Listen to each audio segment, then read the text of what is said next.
నన్ను దేవుడు స్పెషల్గా లక్ష్య పెట్టాడు.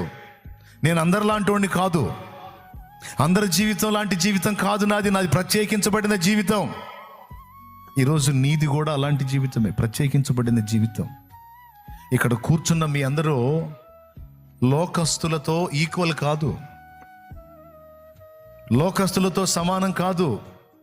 లోకంలో నుండి నిన్ను ప్రత్యేకించుకున్నాడు. చీకట్లో నుండి ఆశ్చర్యకరమైన తన వెలుగులోనికి నిన్ను నన్ను పిలిచాడు.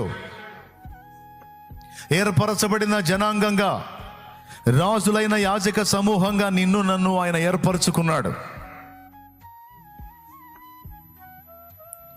ఆనాడు సంసోను కారణ జన్ముడైతే ఈరోజు నువ్వు కూడా కారణ జన్ముడివి, కారణ జన్మురాలివే. శాపగ్రస్తులై నశించిపోతున్న లోకానికి వెలుగును పంచడానికి దేవుడు ఏర్పరచుకున్న సాధనములు మనము.